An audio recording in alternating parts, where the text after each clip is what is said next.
Welcome, friends, to the Someone Gets Me podcast. I am your host, Diane Allen, and I am so delighted that you're here. This podcast was created because I believe there is a visionary leader inside each one of us who is waiting to be seen. In each episode of Someone Gets Me, you will hear useful tips from successful visionaries who will share their stories about how being seen has allowed them to take their vision out into the world with action. Self-care in times of grief. Well, friends, this is Diane here with a very emotional, connected, and sometimes confusing topic, and that is grief.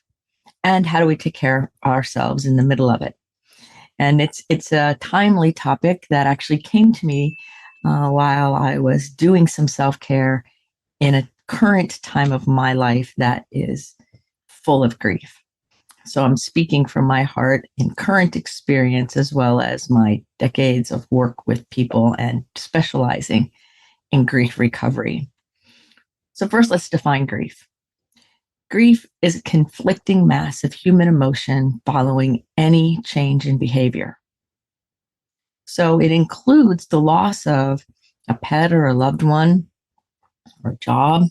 It also includes moving, getting married, having babies, because when we have a familiar change of our behavior, like something that changes what our normal routine is, grief is experienced. Another part of it is it's a conflicting mass of emotion. And so sometimes think that grieving only looks sad or only looks angry or only looks numb or shut down, or how dare you laugh while you're grieving. All of these kind of conflicting societal messages don't serve us at all, because the truth is grief is a conflicting mass of emotion following any significant change of behavior. So people handle grief in all kinds of different ways. So I'm going to talk about that a little bit and some things to really watch out for that doesn't happen to you when you have a loss, because you will if you haven't already. And what do you do to take care of yourself? Recently, like in the last 4 days ago, my beloved dog of 11 years, almost 12 years, died, and it was very traumatic for me. She was given to me by an old client as a thank you for saving his life when she was a puppy. And we had an intuitive connection. Everybody who knows her knows it was more than just my fur baby friend. It was much deeper than that. She actually saved my life on more than one occasion.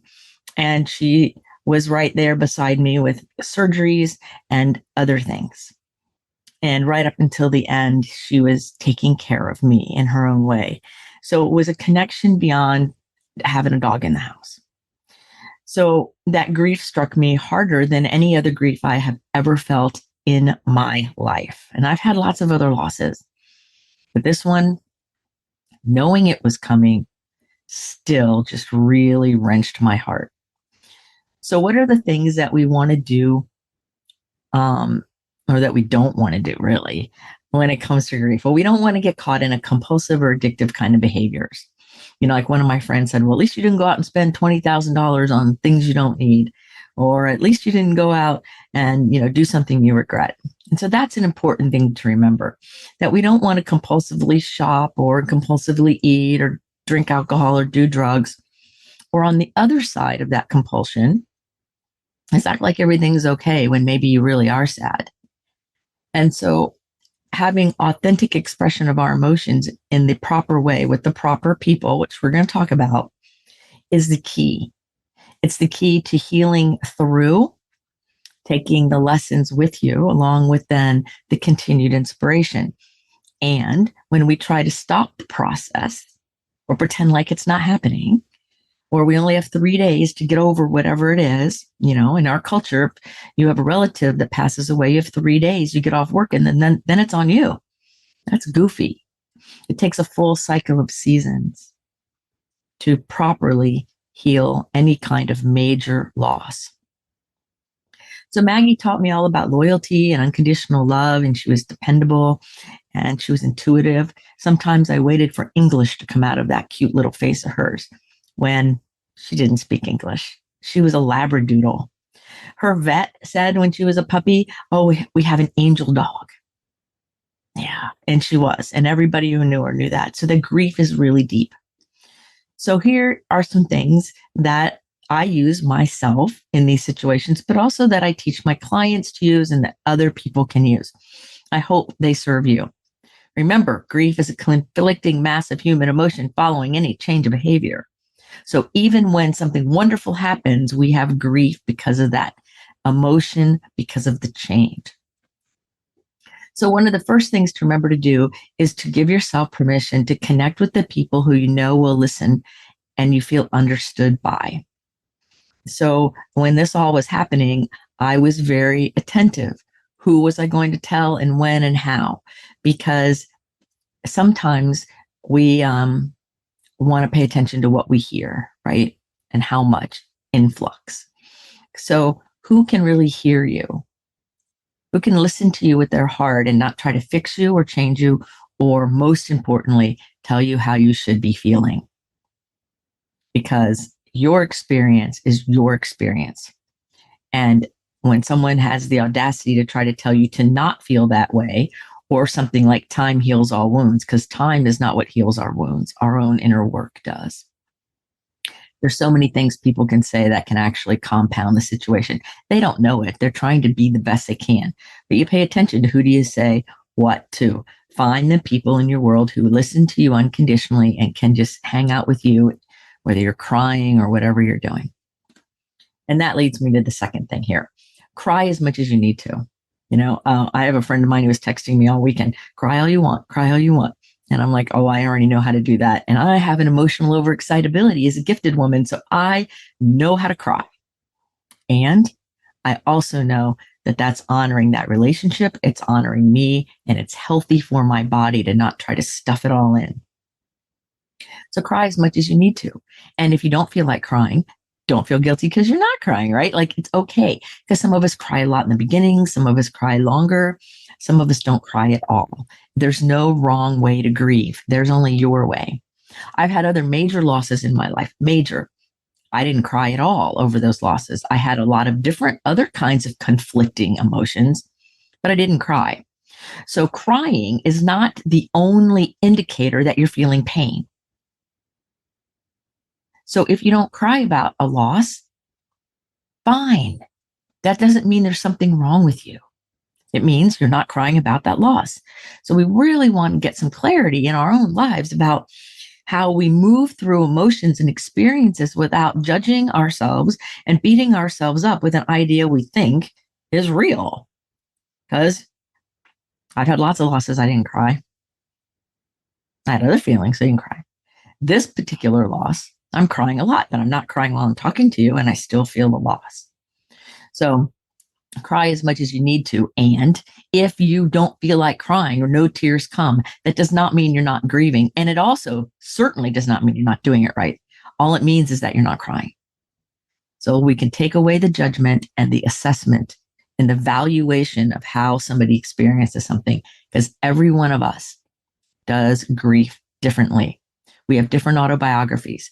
We have different sensory makeup. We have different experience. So no two people are going to do any form of change or grief the same. So your way of doing grief, if you're being internally honest with yourself and you have aligned integrity within you, your expression or non-expression of your pain or whatever the emotions are is totally valid. So the third thing is that all emotions are okay and they're all healthy. Because like I said, grief is a conflicting mass of emotion. So you can be angry, you can be numb, you can be happy and joyful and cry. I mean, there were times in the last few days where I was crying and my eyes were just watering, but I had a smile on my face because I was remembering something beautiful. So how about that? Crying eyes and a smiling mouth, because it's a conflicting mass of emotion and it's all okay. That's the thing I want you to understand. Your way of doing change, transition, loss, okay, it's okay. Because when you make any change or any transition or any healing thing, there is grief involved because it's a conflicting mass of emotion following any significant change of behavior. Buy a new car. You're changing your behavior. It's a different car. There's grief involved for the old car. Get married. Get engaged. Now you're considering your life differently. So there's a significant change of your behavior, and grief is one of the feelings because it's a conflicting massive emotion. That doesn't mean that the change is wrong or bad or negative. It just simply means it's a change. We want to really get away from this assessing good, bad, right, wrong.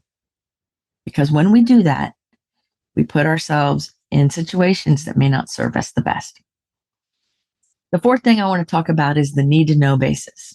And I operate on this. Not everybody needs to know everything all the time right away. I did not run out and post this major loss in my life on social media. It may go up later, in an honorable way for the beautiful soul that was within that dog. It may, and it may not. And no matter what I decide, I'm right. So not everybody needs to know everything all the time. So think about that. So think about your emotions and the conflicting things you having, like joy and pain and happiness and all those things, right? Doubt sometimes, worry sometimes. And then say, okay, well, who is it that I can connect to that will listen to me unconditionally? And what would be the priority of who gets to know what when? And just because you pick a timing doesn't mean that you don't love anybody else, or it doesn't mean that anybody's second. It means your bandwidth, your ability to receive whatever, any influx energy or phone calls or text messages or emails or whatever, is something you can manage. Because I know that if I would have told all of my close friends about this immediately, I would have gotten too many phone calls for me to handle. So I kind of went down like, who's known her the longest? Who understands what's going on? Who already knew something was happening?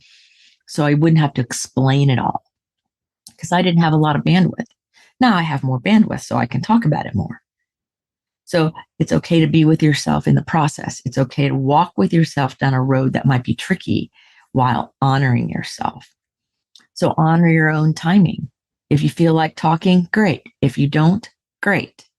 No wrong answer. Again, pay attention to your own personal bandwidth, no matter what it is. Because some of you might be feeling a grief or a loss or a change or a transition multiples at a time. And that's trickier, right? Because see, our nervous systems are designed to be at rest and peace and calm most of the time, with short periods of interruption and then a recovery time. Well, that's not how our society is. That's not how our life is. There's constant input, constant stuff happening. And then we're supposed to moderate an intense emotional experience on top of all the stuff. So honor yourself and say, well, slow it down, or I'm going to sit over here and just do this one thing. Like, I have a really good friend of mine, and she said, what can I do for you? And I said, just distract me, like the day after. Like, I just want to do something else. And so we went shopping and did some shopping for her home. And it was so good to be physical and active and help my friend. And I could have whatever feeling I wanted to have. And she was totally cool and didn't try to make me say anything I didn't want to say. And she didn't try to set the stage. She let me lead the conversation. So you can choose who you're around initially and down the road, and as time unfolds. One of my other really good friends just a little while ago was like, you've been looking for other puppies and other dogs to be with your friend. Maybe, if you started just paying attention to how that feels, not saying, oh, go replace the loss, but honoring the fact that I've been talking about another dog for a while. Maybe I should look at that timing. And it was an idea. It was a suggestion. It wasn't trying to fix me conversation. That's the value in having multiple peer groups. That's the value in what I've been saying for decades now, that you want to have people in your life who know other things you're thinking about, so nothing's a surprise. And then another thing I want to talk about, which I think is the fifth idea here, is to nurture yourself. When you're going through grief, which any kinds of transition or personal healing of any kind has grief with it because of the change. But then when you have a major loss, like I've just experienced a few days ago, or something like that, then we want to really nurture ourselves. It takes much more self-compassion and self-care to keep going when we're hurting. Healing takes a lot of energy. And dealing with whatever the loss was, the 10 days or so that I didn't sleep and that I was on edge and that I was hyper aware of what was happening to her, really wore my body down. But now I also have to heal grief. So self-nurture really matters. Sleeping if you need to, resting if you need to. There have been times I've been numb, so I just kind of watch the Food Network or read a book or just sit, right? Hang out and look at nature, whatever it is. I haven't been able to walk on the paths that we walked all the time yet. Can't do that yet. I know I can't because I'm feeling it just even mentioning it to you. So give yourself permission to nurture yourself, to take steps outside of the familiar pattern that serve you. And if something is going to be a big trigger, it's okay to say not yet or not now, because we all heal differently. No two people handle loss the same. So honor yourself. So do things that feel really good to you. Like if you love baths, warm water helps soothe the soul and the nervous system, right? Or candles, or having like indirect lighting so things are softer. You know, I always look at how things are landing on me. If something is harsh or loud or too bright, it's difficult when I need my inner energy for my healing and for my growth. And also start to look at something about that loss that that also offers you another gift. Like I also know that Maggie was done with her journey. I even had this spiritual message that she's done her work here. It was the message that came through when I was doing something totally different, driving and not thinking about it. So even though it's humanly painful, I know that there's other factors at work. And one of my very close friends talking to me hours after she died was, you know, sometimes when we're in a transformative state of life, which I've been in for years, sometimes the openings are very hard, because as things shift and change, we lose the things we love the most in order to open what's coming next. Now, if an average person would have said that to me who didn't know me, I would have said, okay, well, all right, that's nice in my head. But my friend who was very connected, who knows me well, was able to talk about those kinds of things on that level, and I could hear it. So having multiple peer groups and lots of people who know you along the way is the best support in the world when you're having a major loss or grief, especially when it's more intense or maybe not easily understood by others. Because sometimes we feel things so differently, or we think it's so differently. Maybe it's not, but it feels that way. So you want to have a multiple peer groups, many different people who can relate to you in different ways. And that takes investment. It takes time. And we live in a society that is go, go, go, go, go, and everything really fast. And I've had people say, you're really lucky. You have a lot of people in your life, a lot of friends. And I'm like, yes, I am. You know, I don't know that I consider it luck, but okay, if you want to use that word. But I consider myself quite fortunate because I have great friends in my life, and I have people connected to me in lots of amazing ways that can step up and be there for me, and I'm there for them. And we have invested in our relationship for years. Some of these people, like 30, 40, 50 years of investing in each other's relationships with all the ups and downs and stepping up and being there for each other with all the different life events.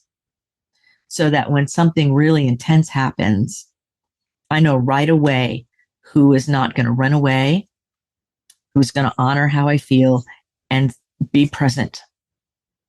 I also know I can reach out and ask if I need something. And if I don't need something, I'm not being pressured to need something.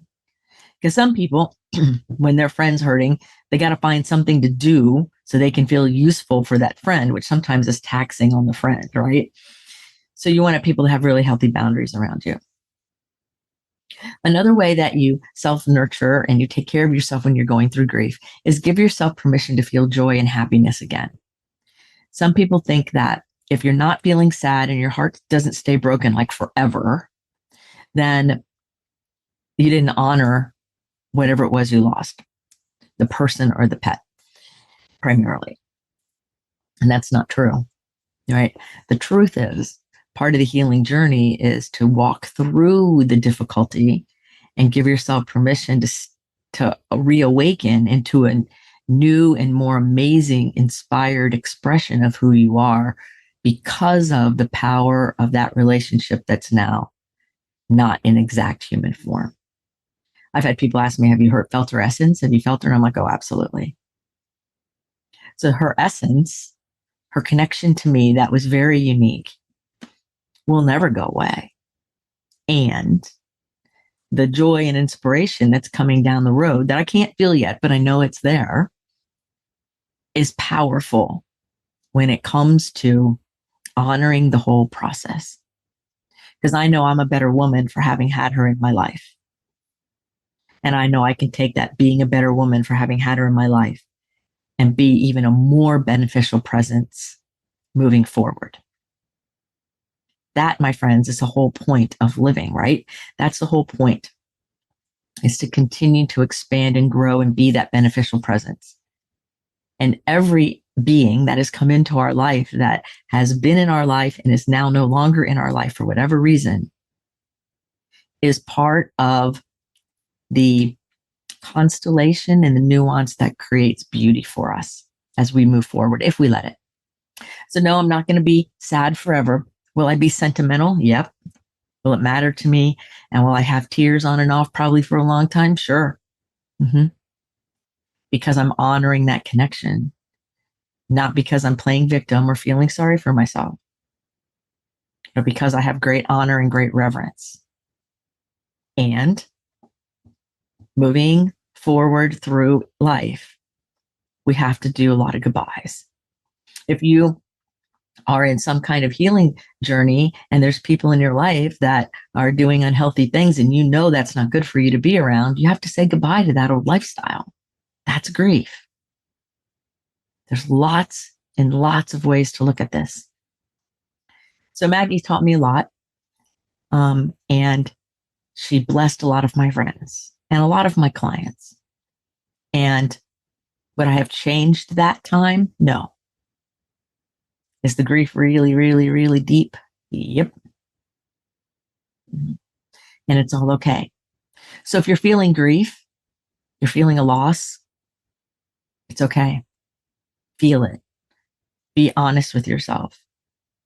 Allow the safe people around you to come into your life and be there with you. Know that the more honest and expressive you are with your own integrity, the better your life will be. And the more you will see the power of that experience. Because what I know is, because I'm changed for the better, that, and along with everybody else that knows her, that great things will come out of that. There will be long-term cascading positive effects because of the relationship that I invested in with my dog and with all the people around her. I invested in it.